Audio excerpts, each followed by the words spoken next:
The Bible is a history book, but it is unlike any other history book available in any public library. The history of the Bible starts with the creation of the earth and ends with the end of the world. No other history book has ever been published that covers such a broad range of events on planet Earth, partially because no one was present at the start to witness and document it, and therefore, no one can write the beginning of our world authoritatively. We are the only folks in the world who know how it will all end. That is unique. The Lord did not reveal the future to his followers to satisfy their curiosity. It was to prepare them for the future so that they would not be surprised when it arrived, and that they would not misinterpret it. Be grateful that Jesus was so forthright in sharing what the future holds for us. People ask, are we in the end times? However, the Bible talks of the last days, and we have been in the last days for 2,000 years.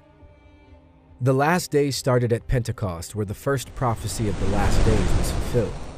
Every Christian generation should live to be ready for the Lord's return. The Bible is a book full of predictions. Its pages contain 735 predictions about the future. A prediction can be found in 1/4 of the Bible's chapters. From beginning to end, it is basically a prophetic text, though some books focus more on predictions than others. 596 of the 735 predictions have indeed occurred and have literally come true according to the scripture prediction.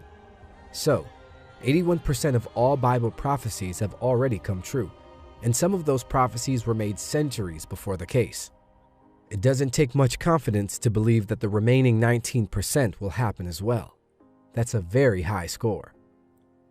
The Bible has proved 100% right for every prediction that could have been fulfilled by now. Of the rest, most of them are concerned with the actual return of Jesus and what follows after that. How many of these predictions remain to come true before Jesus returns? The answer is about 20, and we are watching to see those happen first before we look for the Lord's return. Jesus told us to watch and pray. What do we watch? We cannot stand still and watch the clouds to wait for him to appear. That is not what he meant. He meant, keep an eye on what's going on in the world and see what signs I gave you to help you prepare. Signals are the signs.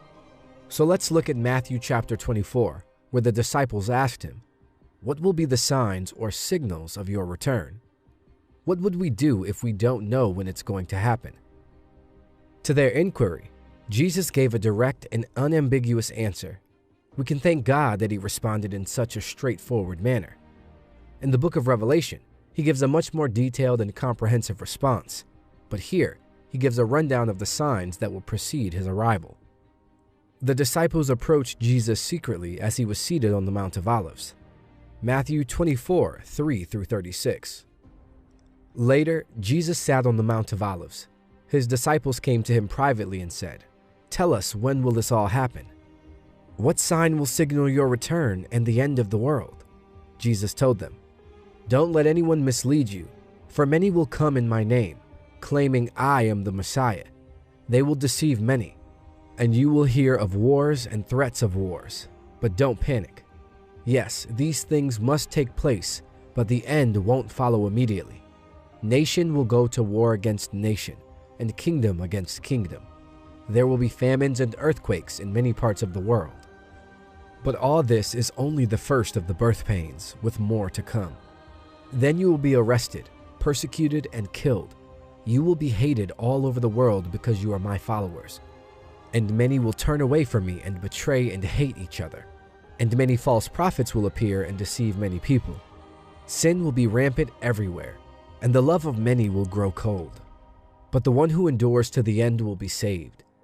And the good news of the kingdom will be preached throughout the whole world, so that all nations will hear it, and then the end will come.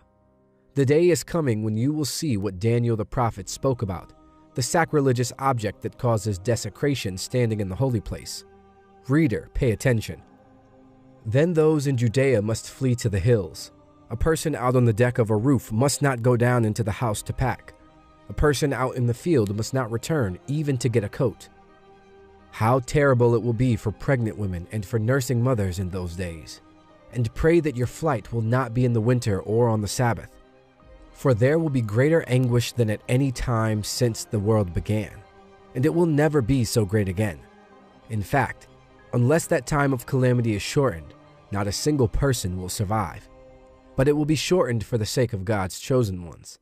Then if anyone tells you, "Look, here is the Messiah," or "There he is," don't believe it. For false messiahs and false prophets will rise up and perform great signs and wonders, so as to deceive, if possible, even God's chosen ones. See, I have warned you about this ahead of time. So if someone tells you, "Look, the Messiah is out in the desert," don't bother to go and look. Or, "Look, he is hiding here," don't believe it. For as the lightning flashes in the east and shines to the west, so it will be when the Son of Man comes.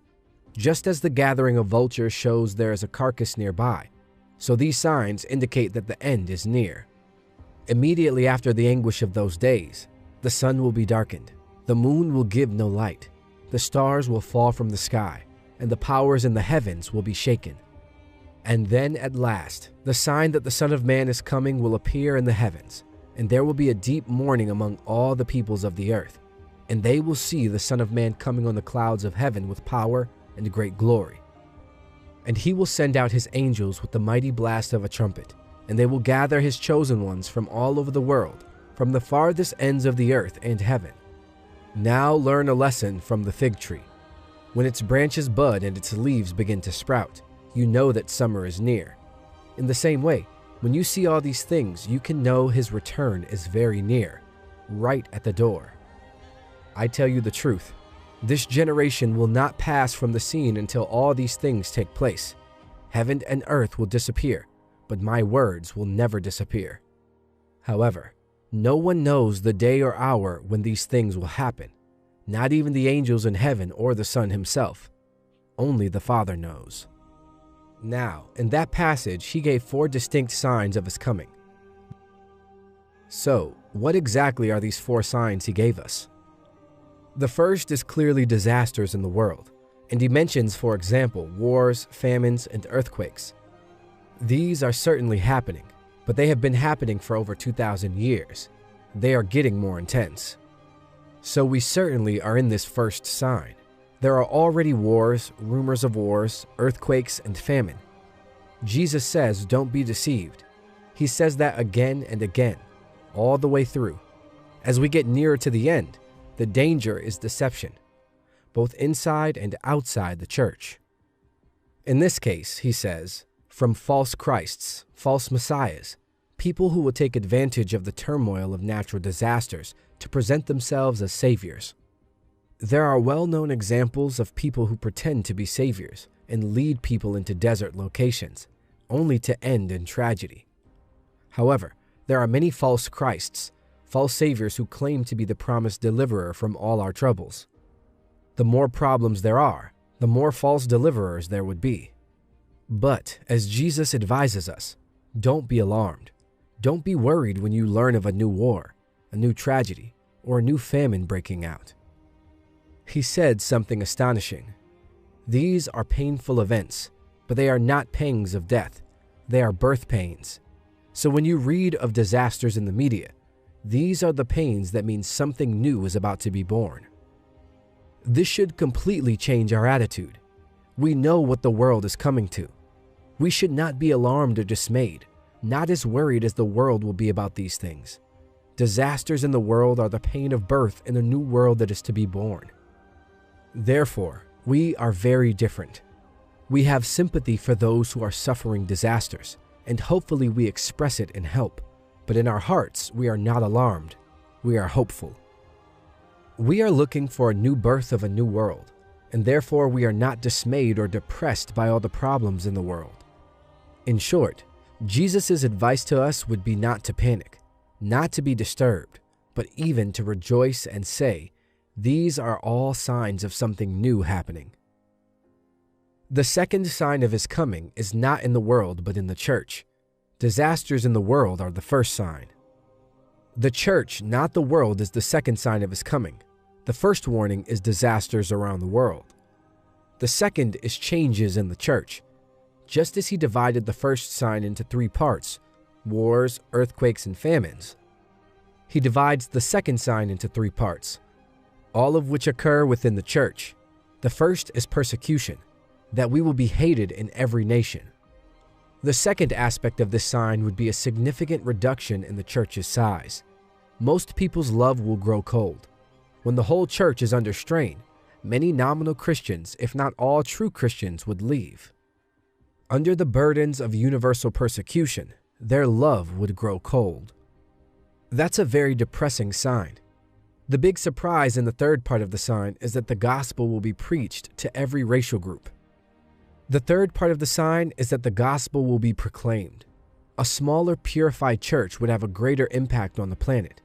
That is exactly what Jesus is implying. False prophets can be a source of deceit in all of this. We are aware of the teachings of false prophets. When there is no peace, they teach peace. Rather than being a source of challenge, their message is one of comfort. It's all right, it won't happen, they'll say.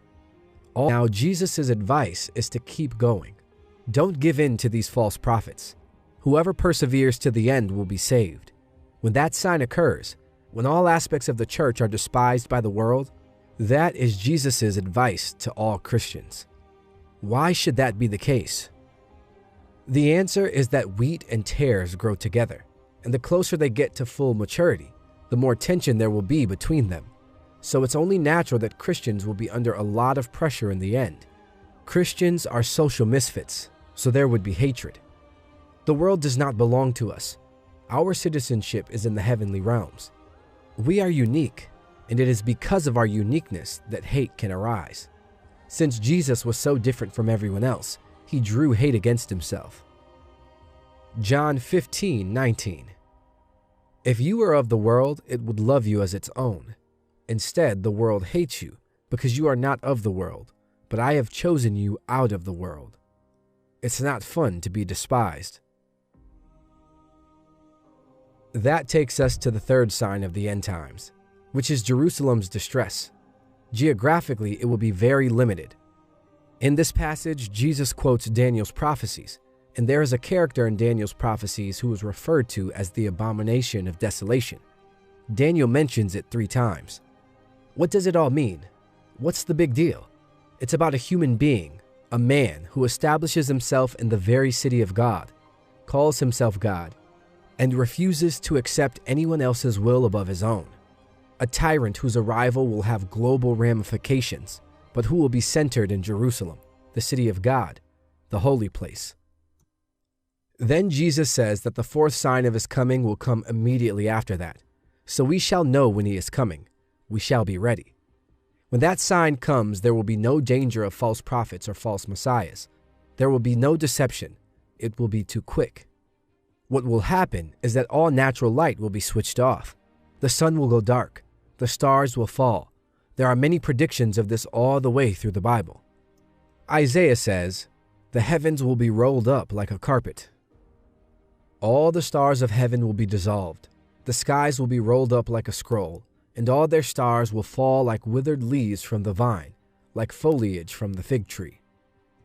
The natural light will be gone, leaving only artificial light to illuminate the earth.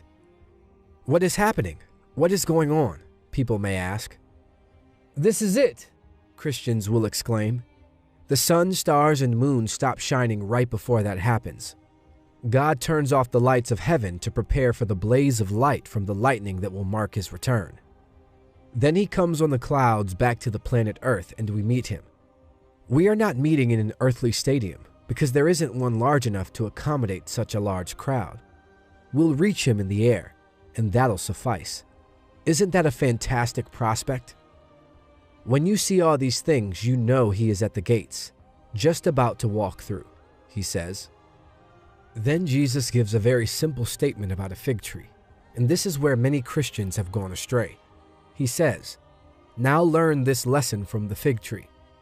As soon as its twigs get tender and its leaves come out, you know that summer is near." Jesus is telling us that when you notice all these events happen, you know that we are there. Now that analogy of the fig tree is not an allegory. It is a straightforward analogy from everyday experiences, such as Jesus often presented in his teaching. You see the fig tree doing this. You say the summer is coming. and it will come.